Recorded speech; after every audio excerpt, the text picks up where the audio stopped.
Hey guys, what's up?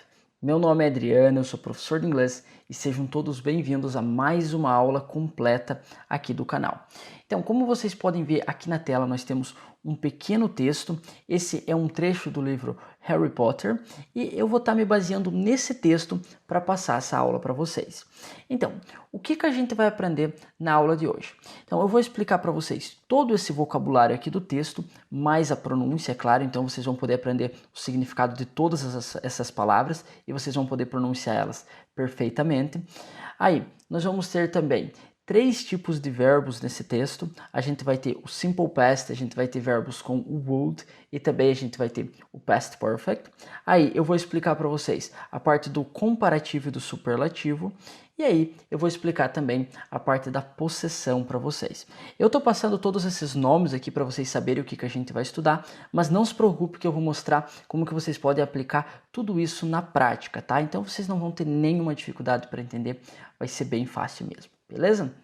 Então, também eu gostaria de falar para vocês que eu preparei um material para vocês poderem estudar com esse texto. Então, eu gravei o áudio desse texto para vocês e eu também fiz o PDF com o texto. Então, para todo mundo que quiser ter esse material para vocês poderem estudar, então no final do vídeo eu vou estar explicando como que vocês podem ter acesso a ele, beleza? Então, dito isso, vamos começar. Eu vou primeiro ler todo o texto para vocês bem devagar e aí depois eu volto explicando parte por parte para vocês, beleza? Então vamos começar aqui. Então primeiro a gente tem The Dursleys had everything they wanted, but they also had a secret, and their greatest fear was that somebody would discover it. They didn't think they could bear it if anyone found out about the Potters. Mrs. Potter was Mrs. Dursley's sister, but they hadn't met for several years. E aqui o texto termina com esse ponto e vírgula porque na verdade dentro do livro o texto continua, né? Eu peguei só esse trecho para mim passar a aula para vocês, mas dentro do livro o parágrafo é mais longo. Então, vamos começar com a primeira partezinha aqui. Então a gente tem The Dursleys had everything they wanted. E aqui, então, The Dursleys vai ser o nome da família, né? Que no caso seria o sobrenome deles na família. Had everything. Had everything seria tinham tudo. Então você vê que o had é o passado do have. E aqui, o que vocês precisam saber para vocês conseguirem entender essa frase? É o passado em inglês, que na verdade é muito simples. E eu já tenho explicado nas últimas aulas para vocês. Nas últimas 2 aulas eu falei muito sobre o passado, porque é um assunto muito comum, é muito importante que vocês saibam o passado na ponta da língua, porque tudo que vocês forem ler ou ouvir, vocês vão ver que o passado é muito utilizado. Então, aqui no passado, para vocês entenderem essa frase, vocês vão precisar saber que a gente vai ter verbos regulares e irregulares. O que seria um verbo regular? Seria o want, por exemplo. O irregular seria o had. Qual que é a diferença entre eles? A diferença é que quando você tem um verbo regular, tudo o que você tem que fazer é acrescentar o ed no final. Então a gente tem o want, que é querer. Então, para você colocar no passado, para você falar, por exemplo, eu quis, ou até mesmo eu queria, você vai pegar o want, que é o querer, e colocar o ed. Então, I wanted vai ser eu quis ou eu queria, beleza? Agora, quando você tem um verbo irregular, como por exemplo o have, você não vai poder colocar o ed, porque ele é um verbo irregular. Então, para esses verbos, o que você vai ter que fazer é memorizar o verbo irregular. Então, aqui no caso, a gente vai ter o have no presente, o had no passado, tá? E para cada um dos verbos irregulares, a gente vai ter uma forma no passado. E como o próprio nome já diz, é irregular. Então a gente não vai ter um padrão. Então por isso que vocês vão ter que memorizar cada um deles, tá? Mas não se preocupem porque isso não é uma tarefa difícil, vocês não precisam pegar a lista dos verbos irregulares e ficar lendo até vocês memorizarem, porque isso é algo muito difícil de ser executado, não é uma atividade muito legal e também não é eficiente. Então eu já fiz um vídeo aqui no canal explicando como que vocês podem memorizar os verbos irregulares na prática e eu vou deixar o link desse vídeo aqui na descrição, tá? Então é só vocês assistirem, beleza? Então, voltando aqui, então a gente tem The Dursleys had everything, então eles tinham tudo, everything significa tudo. They wanted, que eles queriam, tá? Repare que esse que do português a gente não tem aqui. Então, você poderia utilizar ele no inglês, que seria o that, tá? Você poderia falar, The Dursleys had everything that they wanted. É possível, tá? Só que não é necessário. No inglês, muitas vezes você pode simplesmente omitir esse that e é o que as pessoas fazem, tá? Então vocês têm que se acostumar. Que na hora da tradução vocês têm que colocar esse que, só que também uma vez que vocês peguem prática com o inglês, vocês não vão precisar traduzir, então vai ficar tudo automático. Mas aí na hora de traduzir vocês vão ter que se acostumar, que às vezes pelo contexto vocês vão ter que colocar esse que ali, tá? Mas quando vocês forem falar, vocês podem utilizar o that, não tem problema nenhum, tá? Vai soar perfeitamente. Então vocês poderiam falar: The Dursleys had everything that they wanted. Tudo que eles queriam, beleza? Então, aí continuando. But they also had a secret. Então, o but, eu acredito que bem simples, mas, also também. Então, mas eles também tinham um segredo, a secret, um segredo. Então aqui uma frase bem simples de ser entendida, né? But they also had a secret. Aí depois a gente tem, and their greatest fear was that somebody would discover it. Então aqui eu vou ter que explicar para vocês o superlativo. Só que para vocês entenderem o superlativo, eu vou ter que explicar o comparativo primeiro, porque senão não iria fazer muito sentido. Então vamos começar com a parte do comparativo. Na verdade, isso é algo muito simples de ser entendido, só que talvez vocês tenham um pouquinho de dificuldade para colocar em prática, porque ele vai fugir um pouco da lógica do português. Porque no português, quando eu vou comparar duas coisas, imagina que eu tenho, por exemplo, dois carros, e eu quero dizer que um carro é mais bonito que o outro. Eu vou fazer exatamente isso, eu vou pegar o adjetivo bonito e vou dizer mais, né? Eu vou colocar o mais bonito. Se eu quero dizer que um carro é mais rápido, a mesma coisa, eu pego o adjetivo rápido e falo mais rápido. Um carro é mais rápido que o outro. Então, no inglês, nem sempre vai ser dessa maneira. Então, a gente vai ter a palavra mais, que literalmente é more. E aí, você vai utilizar ela para fazer o comparativo. Só que o que acontece é que você vai utilizar esse more somente quando você tiver um adjetivo longo. Então, quando você quer dizer que um carro é mais bonito, aqui encaixa, porque repare que beautiful é um adjetivo longo. Então, você vai utilizar o more beautiful. Agora, quando você tem um adjetivo curto, como por exemplo fast, para dizer que um carro é mais rápido, rápido em inglês seria fast, você já tecnicamente não pode utilizar o more, tá? E é aqui que entra a dificuldade para os brasileiros. Então, como que você vai fazer o comparativo quando você tiver um adjetivo curto? Você vai utilizar o ER no final do adjetivo. Então, resumindo, se você for falar que um carro é mais bonito, você vai falar this car is more beautiful, por exemplo, esse carro é mais bonito. Se você for falar que o carro é mais rápido, porque você tem um adjetivo curto, você vai ter que falar faster, você vai ter que utilizar esse ER, e aí você não precisa do more, tá? Então, this car is faster, tá? Se você fosse continuar a frase, você utilizaria o than, que significa do que. Então, this car is more beautiful than that car, por exemplo. This car is faster than that car. Ok? Então, muito simples, é muito fácil de ser entendido. Tudo que vocês precisam prestar atenção é no tamanho do adjetivo. Mas você percebe que quando eu estava explicando, eu falei tecnicamente você tem que utilizar o more? Então, isso acontece porque gramaticalmente essa é a maneira correta e essa é a maneira que você deveria falar. Só que o que acontece é que falantes nativos cometem muitos erros, né? Assim como no português, falantes de inglês também cometem muitos erros. E esse é um dos erros. Então, o que acontece é que é muito comum você ouvir falantes nativos de inglês utilizando o more com adjetivos curtos. Então, é muito comum você ouvir, por exemplo, more fast, tá? Isso tá errado, mas é a maneira que eles falam. Então o que acontece é que quando você está falando inglês, se você cometer esse erro, não vai soar ruim, tá? Vai soar bem natural e talvez um falante nativo de inglês nem perceba se ele não conhecer a regra, tá? Então isso é o que acontece na prática. Claro que você não deve fazer isso a tua nova regra, né? Não, é importante que você tente falar corretamente, mas se em algum momento você errar, não tem problema, tá? Aí, outra coisa que você deve estar se perguntando é: como que eu faço para saber quando um adjetivo é curto e quando um adjetivo é longo?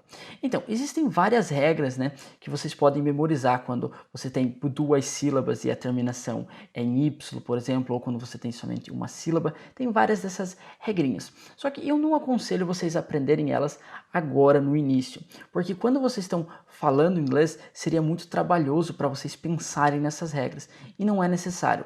Agora no início, é muito mais interessante que vocês vão intuitivamente. Quando vocês pegam uma palavra como, por exemplo, expensive, você quer dizer que um carro é mais caro que o outro. This car is more expensive. você vê que a palavra expensive é uma palavra longa. Então é óbvio que aqui você vai utilizar o more, né? Imagina se você fosse falar expensiver, né? Fica estranho. Então, por ser uma palavra longa, você pode utilizar o more. Agora, imagina que você pega o oposto do expensive, cheap. Então é óbvio que cheap é uma palavra curta. Você vê como que é fácil de falar cheap, uma sílaba só. Então aqui, obviamente, você vai falar cheaper. Então, se você for intuitivamente, agora no início, vai ser muito mais fácil para você, você vai ter menos trabalho. Aí no futuro, quando você estiver num nível um pouco melhor, você pode aprender essas regras, só que também eu acredito que não vai ser necessário, porque conforme você for aprendendo, você vai memorizar quando que você usa o ER, quando que você usa o more, né? Nós não temos tantos adjetivos assim que a gente usa no nosso dia a dia. Então você vai memorizar qual que vai com o more, qual que vai com o ER, beleza?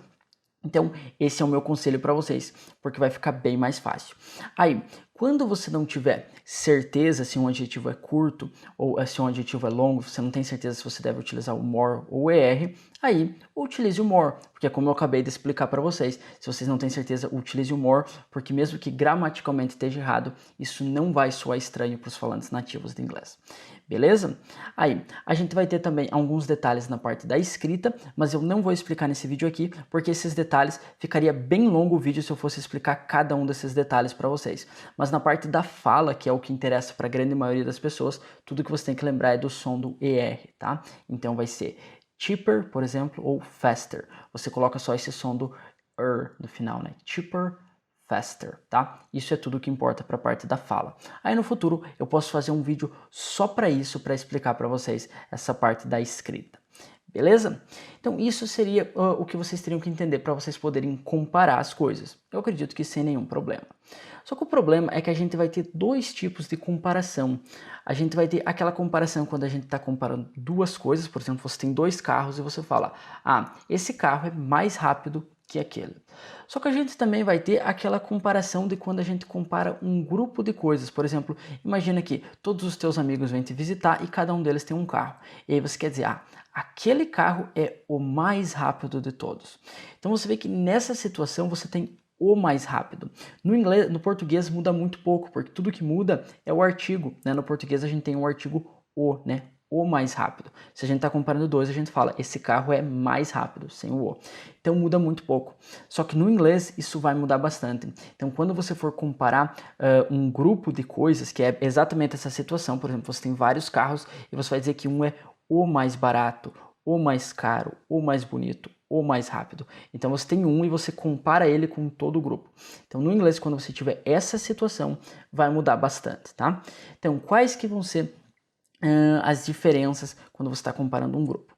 Então lembra que quando você estava comparando duas coisas, se o adjetivo era longo, você iria utilizar o more, e se o adjetivo fosse curto, você utilizaria o ER? Então agora, quando você está comparando um grupo, se o adjetivo for longo, você vai utilizar o most. Se o adjetivo for curto, você vai utilizar o EST. E aqui você não pode esquecer que na grande maioria das vezes a gente vai ter o artigo, tá?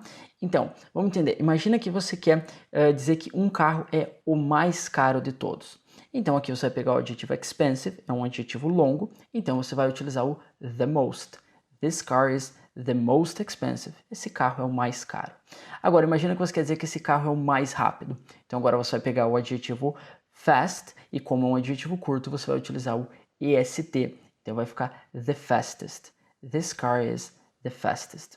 Imagina que você quer dizer que esse carro é o mais bonito. Então agora a gente tem beautiful, um adjetivo longo. Então, this car is the most beautiful. Imagina que você quer dizer que esse carro é o mais barato. Então você pega cheap, um adjetivo curto, e fala cheapest. This car is the cheapest. Beleza? Então, eu acredito que bem simples de ser entendido. E agora, uma vez que você entenda isso, a gente pode voltar aqui para o texto.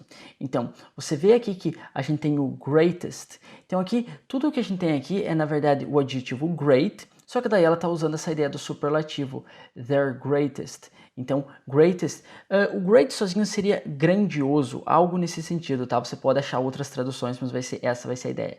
E greatest vai ser, então, o mais grandioso. Então, o medo mais grandioso, ou dá pra gente adaptar como o medo maior, né?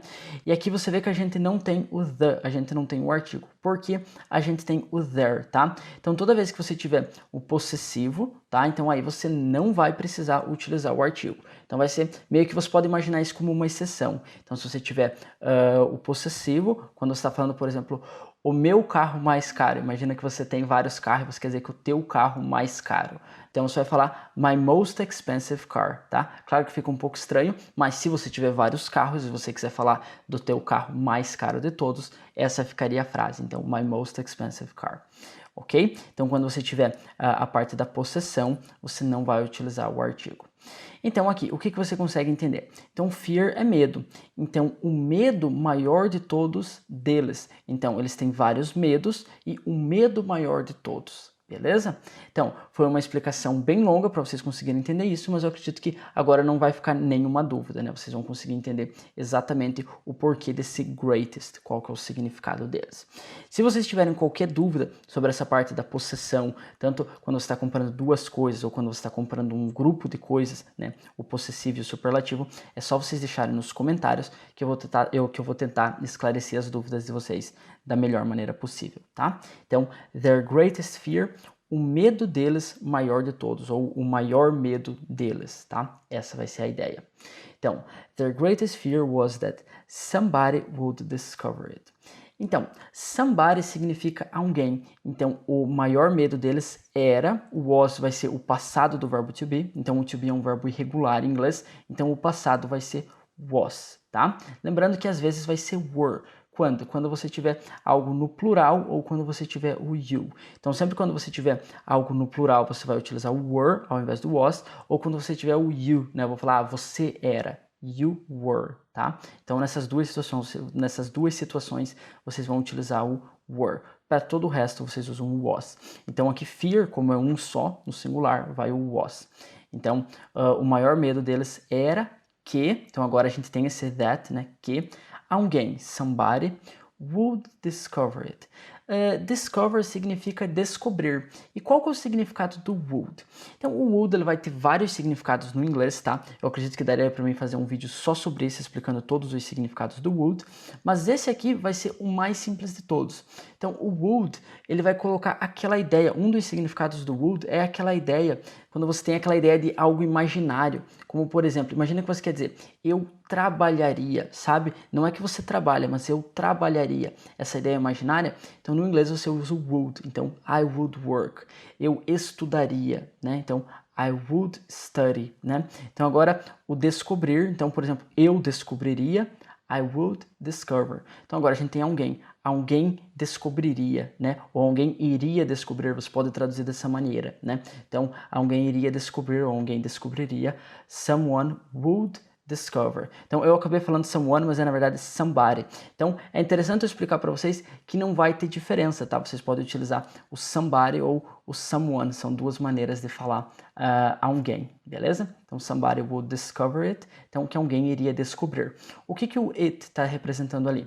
O fear, né? Para eles não repetirem a palavra fear, medo, eles colocam o it e substituem pelo pronome.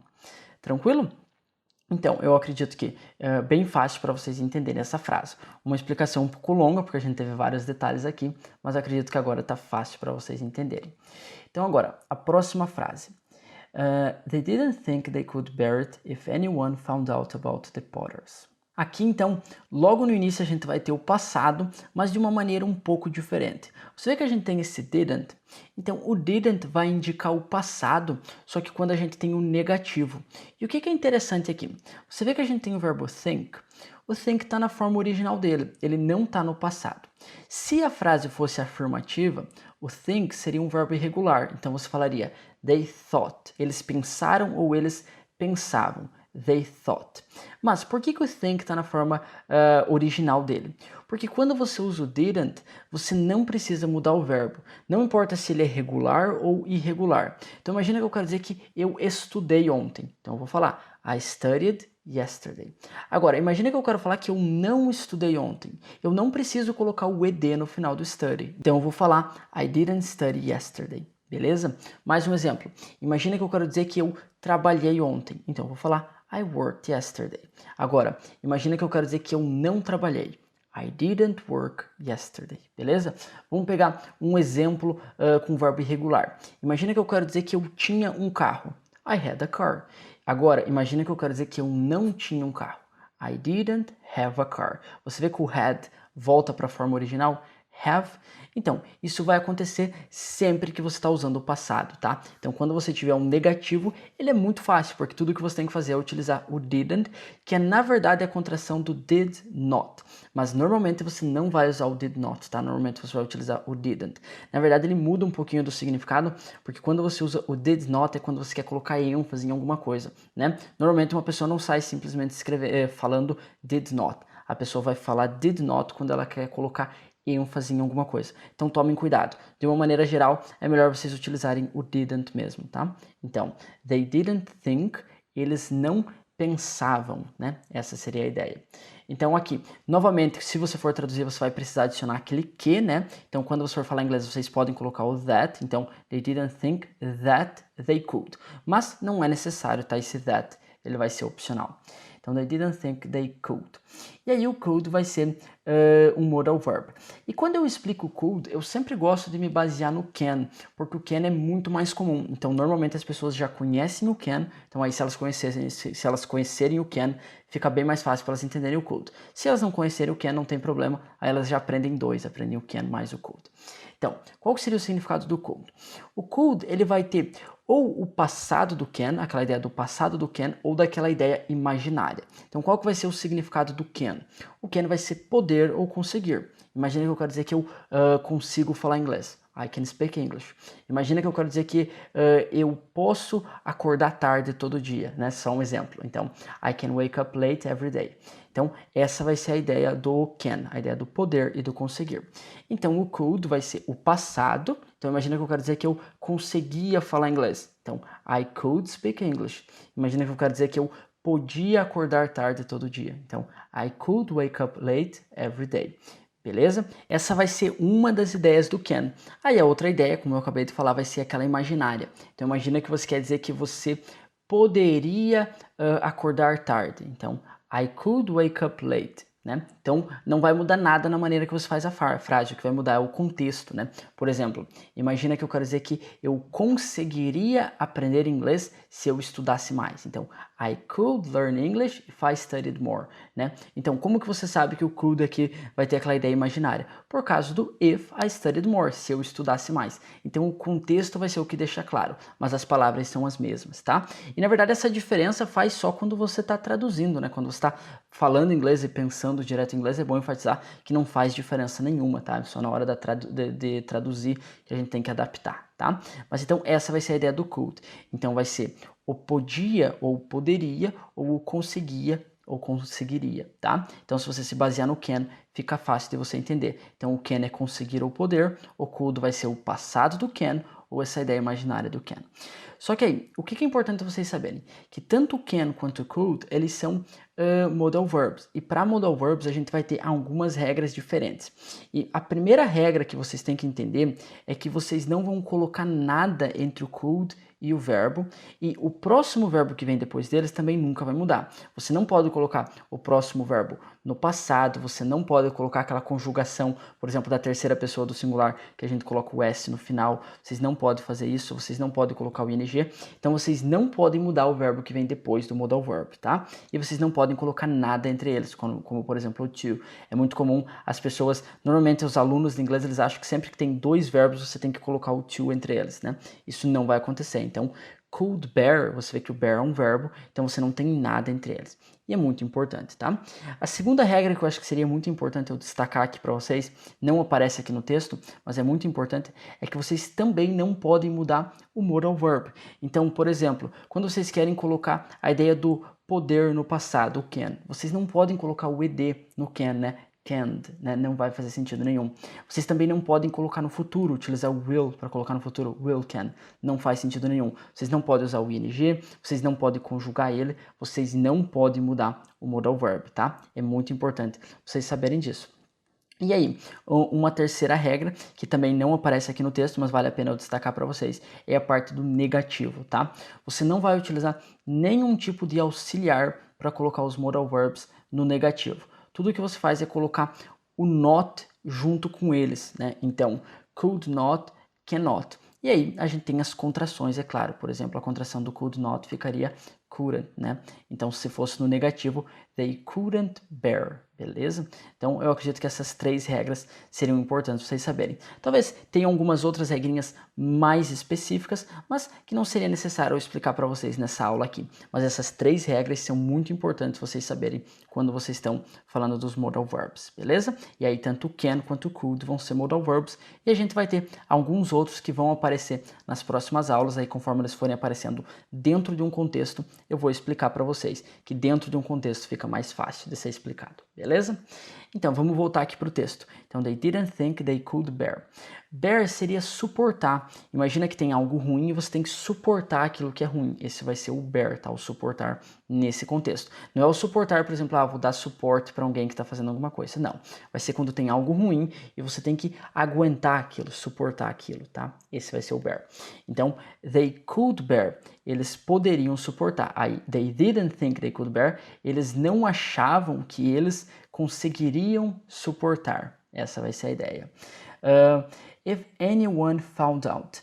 E aqui a gente vai ter o find out. Found já está no passado, então find é um verbo irregular, found no passado. E aqui a gente vai ter um phrasal verb. Então quando vocês têm só o find, é achar. Imagina que você perde o teu celular e você tem que achar o teu celular. Esse achar vai ser o find. Só que quando você acrescenta o out, a gente tem um phrasal verb, o significado muda. Então o find out junto vai ser a ideia de descobrir, muito semelhante ao discover, tá? Só que daí o discover é um verbo, o find out vai ser um phrasal verb, tá? Mas o significado muito semelhante. E aí lembra que quando vocês tiverem um phrasal verb, vocês não podem traduzir ele separadamente. Imagina você traduzir como achar fora, né? Find out, achar fora. Não faz sentido. Então find out, um significado só, descobrir, tá? Aí found out no passado, porque como eu falei, o find vai ser irregular. Então o passado do find vai ser sempre found, beleza? Então, eles não conseguiriam suportar se alguém descobrisse, tá? Então, se alguém, o anyone vai ser alguém. E lembra quando eu falei do someone, do somebody? Então, aqui, interessante eu destacar para vocês que o anyone também pode ser o anybody, tá? Então, alguém, tanto faz, anyone, anybody, eles vão ter o mesmo significado na prática, tá? Então, if anyone, se alguém descobrisse about the Potters, então descobrisse sobre os Potters, que seria a outra família, né? Então a família, na verdade, do Harry Potter, o personagem principal do livro, né?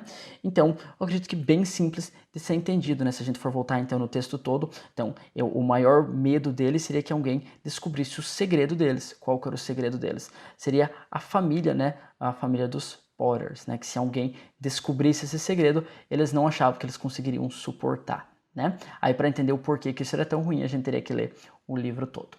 Então, mas eu acredito que bem fácil para vocês entenderem até aqui. Aí vamos passar para a próxima frase. Então, esse MRS você vai ler como Mrs, tá? Se você tirar o S fora, fica Mr.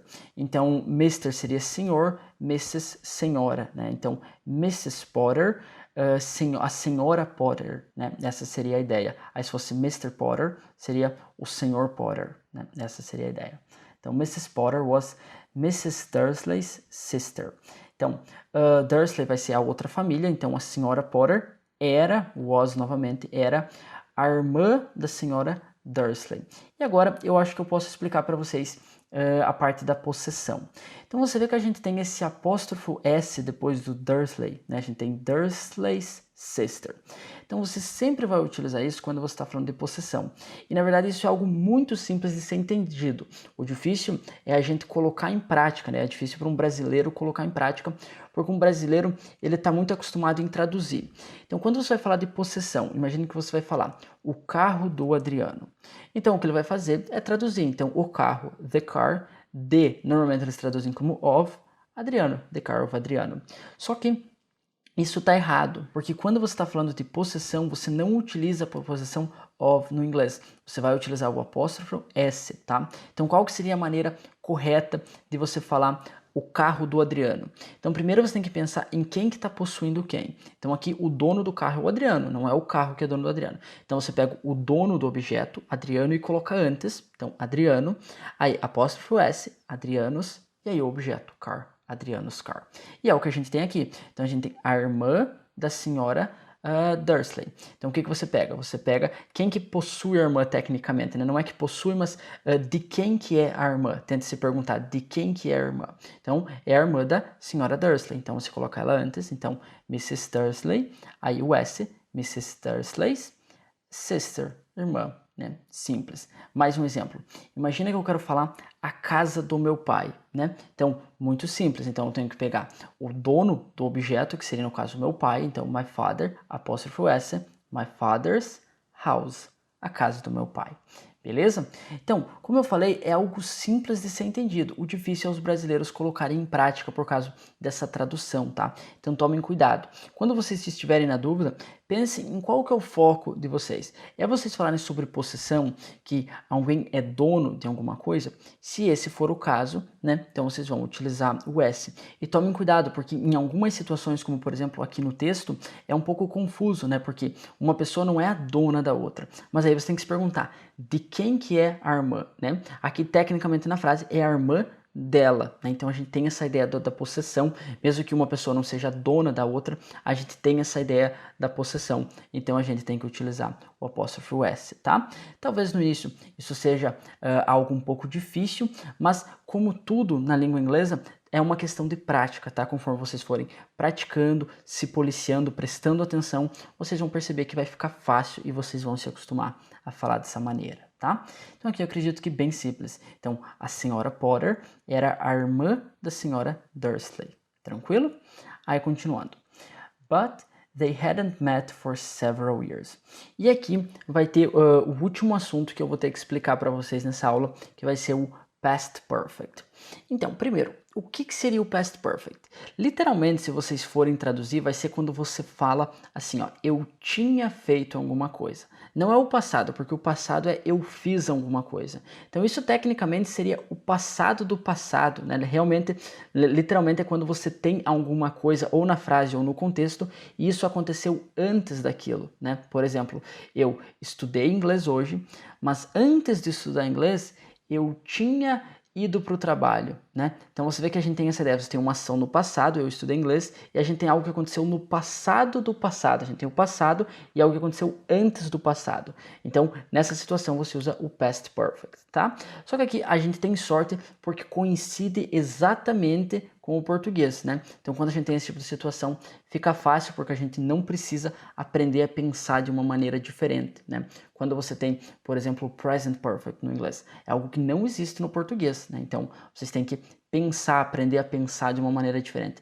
É difícil. Se um dia vocês forem aprender outros idiomas mais diferentes do português, vocês vão ter que aprender a pensar de maneiras diferentes. Isso é um pouco mais desafiador. Mas quando a gente tem algo que coincide com a nossa língua nativa, sempre é muito fácil, porque tudo que você tem que fazer é se basear no português. Então, sempre que você quiser falar que você tinha feito alguma coisa, você vai utilizar o past perfect, tá? Mas aí, se você quiser pensar direto em inglês, você vai pensar em algo que aconteceu no passado do passado. Ou você tem as duas frases, por exemplo, eu estudei inglês e antes disso eu tinha ido para o trabalho, ou você tem o contexto, e aí você só fala eu tinha ido para o trabalho por causa do contexto, tá? Mas, de qualquer maneira, eu acredito que é bem fácil de entender quando utilizar o past perfect. Eu aconselho que vocês não tentem forçar essa maneira, essa ideia de pensar em inglês, tá? Vocês podem se basear no português sem problema nenhum e automaticamente vocês vão parar de fazer isso, tá? Conforme vocês forem desenvolvendo o inglês de vocês, pegando mais prática, isso é algo que acontece naturalmente. Se vocês tentarem forçar isso, isso só vai ser algo estressante, vai tornar o processo de aprendizado mais difícil para vocês e não é necessário. Ele vem naturalmente conforme vocês praticam, tá? Então, agora, vamos passar aqui para a parte mais prática. Então, como que a gente pode entender essa frase? Então, aqui a gente tem o met, que é a terceira coluna do meet. E no inglês, sempre que a gente tiver um verbo irregular, a gente vai utilizar a terceira coluna, e quando o verbo for regular, a gente vai utilizar o ed. Tá? E aí a gente tem o hadn't, porque a frase é negativa. Se for afirmativa, vocês usam o had. tá? Então, qual que é o significado do meet? Encontrar. Então, aqui como que a gente traduziria isso? Elas, no caso, as duas senhoras, elas não tinham se encontrado por causa do had. Então, a gente tem o meet, que é o encontrar, né? Aí você usa a terceira coluna, met, tá? Aí na hora de traduzir você só adapta. Então, encontrados, né? Essa seria a maneira que a gente falaria no português. Aí, se a frase fosse afirmativa, você falaria they had met com o had, tá? Mais um exemplo. Imagina que você quer falar aquela frase que eu falei agora. Antes de eu estudar inglês, eu tinha ido para o trabalho, tá? Então, você vai falar before I studied English, por exemplo, antes de eu ter estudado inglês, before I studied English, I had gone to work, né? Eu tinha ido para o trabalho, beleza? Essa vai ser a maneira que você vai formar a frase. Imagina que você tem o contexto e você só quer falar que você tinha estudado inglês. Você vai falar I had studied English, tá? Por que da diferença entre o gone e o studied? Porque o gone é um verbo irregular. Então a gente tem go, went na segunda coluna, que é o passado normal, e gone, que é a terceira coluna que a gente vai utilizar para o past perfect. Aí, o studied vai ser um verbo regular, então a gente usa o ed normal, tá? E algo que eu acho que vale a pena eu destacar para vocês é que vocês lembram que quando a gente tinha o didn't para o passado normal, o simple past, quando a gente usa o negativo, o verbo volta ao normal, né? Então fica, por exemplo, I studied, mas I didn't study. Você vê que quando você tem o negativo, você volta para o verbo ao normal. Então isso não acontece para o past perfect. Então não importa se a frase é afirmativa ou negativa, você sempre vai utilizar o verbo na terceira coluna ou com o ed. Então vai ficar I had met ou I hadn't met.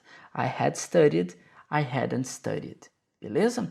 Então eu acredito que bem simples de ser entendido. A gente não tem muitos detalhes aqui e é algo simples de ser entendido porque coincide exatamente com o português. Mas, assim como eu falei anteriormente, se vocês tiverem qualquer dúvida sobre isso, é só vocês me pedirem que eu vou tentar esclarecer as dúvidas de vocês da melhor maneira possível e talvez eu possa fazer até uma aula sobre isso, aí sim explicando todos os detalhes para vocês, como fazer pergunta, frases negativas, afirmativas, tá? Mas eu acredito que é algo bem simples de ser entendido. Então aí, terminando, but they hadn't met for several years, por alguns anos, você poderia traduzir dessa maneira, tá? Então, o several acho que vale a pena eu explicar para vocês. Na verdade, eu fiz um videozinho já curtinho sobre isso, porque o several, ele, se você for ver no dicionário, a tradução dele é vários, tá? E eu, sinceramente, não sei por que os dicionários traduzem dessa maneira.